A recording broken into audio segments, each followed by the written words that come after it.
একবার ভাবুন তো, একজন এভারেজ শিক্ষার্থী এবং একজন স্মার্ট শিক্ষার্থীর মধ্যে পার্থক্যটা কোথায়?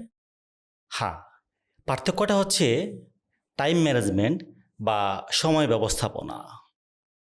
একজন এভারেজ শিক্ষার্থী যখন স্ক্রল করে করে সময়কে অতিবাহিত করছে, তখন একজন স্মার্ট শিক্ষার্থী সময়টাকে সুন্দরভাবে কাজে লাগিয়ে তার স্বপ্ন পূরণে আরও এক ধাপ এগিয়ে যাচ্ছে। প্রিয় শিক্ষার্থী, আসসালামু আলাইকুম। আমি Mohammad Shariful Alam, expert in academic excellence and holistic development. আজকে ভিডিওতে আমরা দেখব জীবনকে উদযাপন করতে হলে, জীবনে জয়ী হতে হলে সময়ের সদ্ব্যবহারের গুরুত্ব। একমাত্র সময়ই এমন একটি সম্পদ যা একবার হারিয়ে গেলে আর ফিরিয়ে আনা সম্ভব হয় না।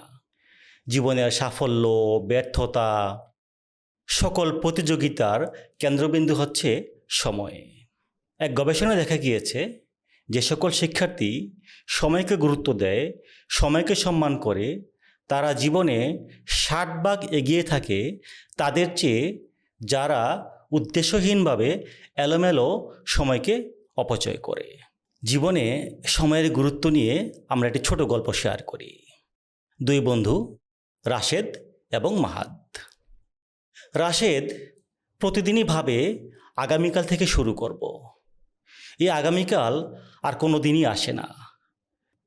একদিন, 2 দিন এভাবে করে মাস পেরিয়ে যায়। অপরদিকে মাহাদ প্রতিদিন নিয়ম করে 2 ঘন্টা মনোযোগ দিয়ে পড়াশোনা করে। যেদিন ফলাফল প্রকাশিত হয়, দেখা গেল রাশেদ হতাশ আর মাহাদ একদম বাজিমাত।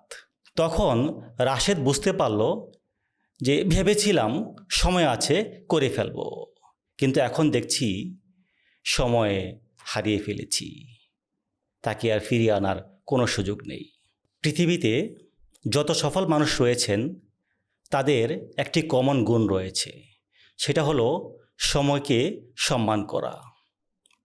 আমরা যদি দেখি স্টিভ জবস, তিনি সময়কে খুবই গুরুত্ব দিতেন। তিনি বলেছেন, time is limited, don't waste time living someone else's life. আবার বিল গেটস, তিনি সময়কে প্রত্যেক মিনিট ধরে ধরে প্ল্যান করেছেন। তার বক্তব্য হলো এমন যে I can buy anything but not time. আমরা যদি ইলন মাস্কের জীবনী দেখি, তিনি সারাদিনের সময়কে 5 মিনিট করে করে ব্লক করে প্ল্যান করেছেন। আবার ধর্মীয় দৃষ্টিকোণ থেকে যদি আমরা দেখি, তাহলে দেখা যায় প্রত্যেকটি ধর্মই সময়ের সদ্ব্যবহার উপরে যথেষ্ট গুরুত্ব দিয়েছে। আসলে সময় কারো কাছে ধরা দেয় না। যে সময়কে সম্মান করে, সময়ের যথাযথ ব্যবহার করে, সেই সময়কে ছুঁতে পারে। আসুন এবার আমরা জেনে নেই সময়কে যথাযথ ব্যবহার করার 5টি কার্যকর কৌশল। প্রথমত, লক্ষ্য ঠিক করুন। অর্থাৎ আপনি আজ, আগামীকাল, এবছর জীবনে কি করতে চান সে লক্ষ্য নির্ধারণ করুন। লক্ষ্যে ফোকাস থাকুন এবং লক্ষ্য অর্জনে প্রাণান্ত প্রয়াস চালান। দ্বিতীয়ত, রুটিন অনুসরণ করুন। প্রাত্যহিক জীবনে অনুসরণযোগ্য, বাস্তবসম্মত এবং বিজ্ঞানসম্মত রুটিন প্রণয়ন করুন এবং দিনের প্রতিটি কাজকে সেই রুটিনের মধ্যে সন্নিবেশ করুন এবং তাকে আন্তরিকভাবে অনুসরণ করুন। তাহলেই সময় আপনার নিয়ন্ত্রণে চলে আসবে। তৃতীয়ত, ছোট কাজ দিয়ে শুরু করুন। অর্থাৎ আমি আজ বা এখনই সব কিছু করে ফেলবো বা অনেক কিছু করে ফেলবো, এই মানসিকতা লালন না করে লক্ষ্যকে ছোট ছোট সেগমেন্টে ভাগ করে নিন এবং প্রত্যেকটি ভাগকে এক একটি গ্রাউন্ড জিরো ধরুন। আপনি যখন একটি লক্ষ্যকে অর্জন করলেন, তখন দ্বিতীয় লক্ষ্যের প্রতি আপনি ধীরে ধীরে এগিয়ে যান। তাহলে আপনি সময়কে দারুণভাবে নিয়ন্ত্রণ করতে পারবেন। চতুর্থ যে বিষয়টি বলবো তা হলো সময় অপচয় করে এমন বিষয় থেকে দূরে থাকুন। আজকের বাস্তবতায় আমাদের সময়খাকো উপাদান চারপাশে বিস্তর।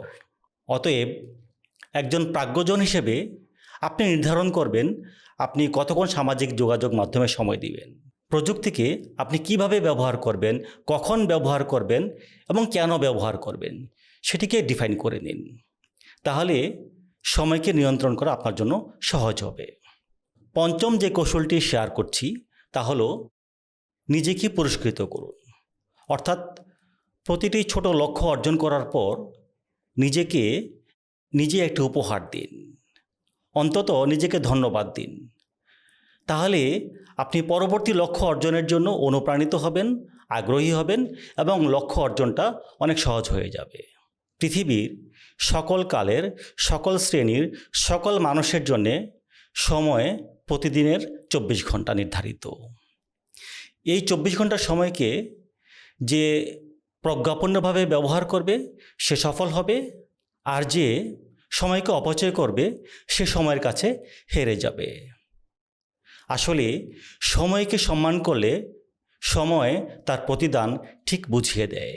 তাই যদি জীবনে জয়ী হতে চান সময়কে মূল্য দিন, নিজেকে গড়ুন, আগামীকাল নয় আজই শুরু করুন। প্রিয় শিক্ষার্থী, আপনি আপনার জীবনে সময়কে কিভাবে সবচেয়ে ভালোভাবে ব্যবহার করেন তা নিচে কমেন্ট করে জানান। আজ এ পর্যন্তই। নিয়মিত মেডিটেশন করুন, ইতিবাচক থাকুন, এগিয়ে থাকুন ক্লাসে, এগিয়ে থাকুন জীবনে। আসসালামু আলাইকুম।